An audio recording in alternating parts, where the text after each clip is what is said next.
Adjustments of the infant at birth and postnatal stages. From a fetal perspective, the process of birth is a crisis. In the womb, the fetus was snuggled in a soft, warm, dark, and quiet world. The placenta provided nutrition and oxygen continuously. Suddenly, the contractions of labor and vaginal childbirth forcibly squeeze the fetus through the birth canal, limiting oxygenated blood flow during contractions and shifting the skull bones to accommodate the small space.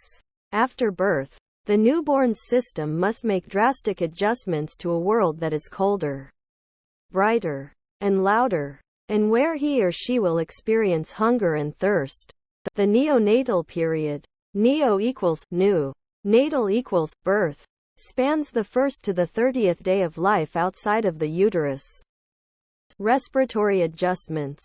Although the fetus practices breathing by inhaling amniotic fluid in utero, there is no air in the uterus and thus no true opportunity to breathe.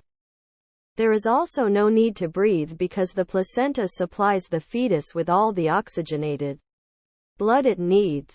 During gestation, the partially collapsed lungs are filled with amniotic fluid and exhibit very little metabolic activity. Several factors stimulate newborns to take their first breath at birth. First, labor contractions temporarily constrict umbilical blood vessels, reducing oxygenated blood flow to the fetus and elevating carbon dioxide levels in the blood. High carbon dioxide levels cause acidosis and stimulate the respiratory center in the brain, triggering the newborn to take a breath. The first breath typically is taken within 10 seconds of birth, after mucus is aspirated from the infant's mouth and nose. The first breaths inflate the lungs to nearly full capacity and dramatically decrease lung pressure and resistance to blood flow, causing a major circulatory reconfiguration. Pulmonary alveoli open, and alveolar capillaries fill with blood. Amniotic fluid in the lungs drains or is absorbed, and the lungs immediately take over the task of the placenta, exchanging carbon dioxide for oxygen by the process of respiration. Circulatory adjustments. The process of clamping and cutting the umbilical cord collapses the umbilical blood vessels. In the absence of medical assistance, this occlusion would occur naturally within 20 minutes of birth because the Warden's jelly within the umbilical cord would swell in response to the lower temperature outside of the mother's body, and the blood vessels would constrict. Natural occlusion has occurred when the umbilical cord is no longer pulsating. For the most part, the collapsed vessels atrophy and become fibrotic remnants, existing in the mature circulatory system as ligaments of the abdominal wall and liver. The ductus venosus degenerates to become the ligamentum venosum beneath the liver. Only the proximal sections of the two umbilical arteries remain functional, taking on the role of supplying blood to the upper part of the bladder. Figure 1. The newborn's first breath is vital to initiate the transition from the fetal to the neonatal circulatory pattern. Inflation of the lungs decreases blood pressure throughout the pulmonary system, as well as in the right atrium and ventricle. In response to this pressure change, the flow of blood temporarily reverses direction through the foramen oval, moving from the left to the right atrium, and blocking the shunt with two flaps of tissue. Within 1 year, the tissue flaps usually fuse over the shunt, turning the foramen oval into the fossa ovalis. The ductus arteriosus constricts as a result of increased oxygen concentration, and becomes the ligamentum arteriosum. Closing of the ductus arteriosus ensures that all blood pumped to the pulmonary circuit will be oxygenated by the newly functional neonatal lungs. Thermoregulatory adjustments. The fetus floats in warm amniotic fluid that is maintained at a temperature of approximately 98.6 degrees Fahrenheit. With very little fluctuation, birth exposes newborns to a cooler environment in which they have to regulate their own body temperature. Newborns have a higher ratio of surface area to volume than adults. This means that their body has less volume throughout which to produce heat, and more surface area from which to lose heat. As a result, newborns produce heat more slowly and lose it more quickly. Newborns also have immature musculature that limits their ability to generate heat by shivering. Moreover, their nervous systems are underdeveloped, so they cannot quickly constrict superficial blood vessels in response to cold. They also have little subcutaneous fat for insulation. All these factors make it harder for newborns to maintain their body temperature. Newborns, however, do have a special method for generating heat, nonshivering thermogenesis, which involves the breakdown of brown adipose tissue, or brown fat, which is distributed over the back, chest, and shoulders. Brown fat differs from the more familiar white fat in two ways. It is highly vascularized. This allows for faster delivery of oxygen, which leads to faster cellular respiration. It is packed with a special type of mitochondria that are able to engage in cellular respiration, reactions that produce less ATP and more heat than standard cellular respiration reactions. The breakdown of brown fat occurs automatically upon exposure to cold, so it is an important heat regulator in newborns. During fetal development, the placenta secretes inhibitors that prevent metabolism of brown adipose fat and promote its accumulation in preparation for birth. Gastrointestinal and urinary adjustments.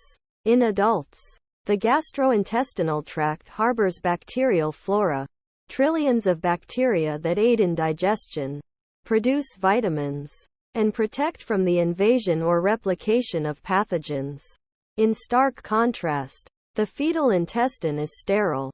The first consumption of breast milk or formula floods the neonatal gastrointestinal tract with beneficial bacteria that begin to establish the bacterial flora.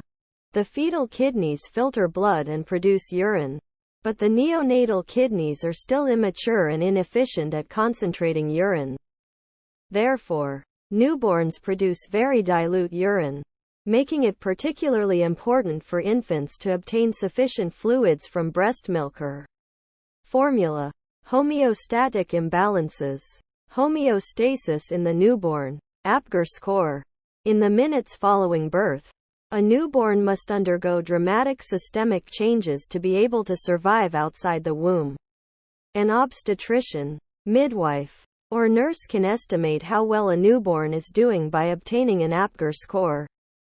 The Apgar score was introduced in 1952 by the anesthesiologist Dr. Virginia Apgar as a method to assess the effects on the newborn of anesthesia given to the laboring mother. Healthcare providers now use it to assess the general well-being of the newborn, whether or not analgesics or anesthetics were used. 5 criteria: skin color, heart rate, reflex, muscle tone, and respiration are assessed, and each criterion is assigned a score of 0, 1, or 2. Scores are taken at 1 minute after birth and again at 5 minutes after birth. Each time that scores are taken, the 5 scores are added together. High scores, out of a possible 10, indicate the baby has made the transition from the womb well, whereas lower scores indicate that the baby may be in distress. The technique for determining an Apgar score is quick and easy, painless for the newborn, and does not require any instruments except for a stethoscope. A convenient way to remember the 5 scoring criteria is to apply the mnemonic Apgar. For appearance, skin color, pulse, heart rate, grimace, reflex, activity, muscle tone, and respiration. Of the 5 Apgar criteria, heart rate and respiration are the most critical. Poor scores for either of these measurements may indicate the need for immediate medical attention to resuscitate or stabilize the newborn. In general, any score lower than 7 at the 5-minute mark indicates that medical assistance may be needed. A total score below 5 indicates an emergency situation. Normally, A newborn will get an intermediate score of 1 for some of the Apgar criteria and will progress to a 2 by the 5-minute assessment. Scores of 8 or above are normal. Chapter Review. The first breath a newborn takes at birth inflates the lungs and dramatically alters the circulatory system, closing the 3 shunts that directed oxygenated blood away from the lungs and liver during fetal life. Clamping and cutting the umbilical cord collapses the 3 umbilical blood vessels. The proximal umbilical arteries remain a part of the circulatory system, whereas the distal umbilical arteries and the umbilical vein become fibrotic. The newborn keeps warm by breaking down brown adipose tissue in the process of nonshivering. Thermogenesis. The first consumption of breast milk or formula floods the newborn's sterile gastrointestinal tract with beneficial bacteria that eventually establish themselves as the bacterial flora, which aid in digestion. Make sure to smash the like and subscribe buttons to receive notifications all new contents.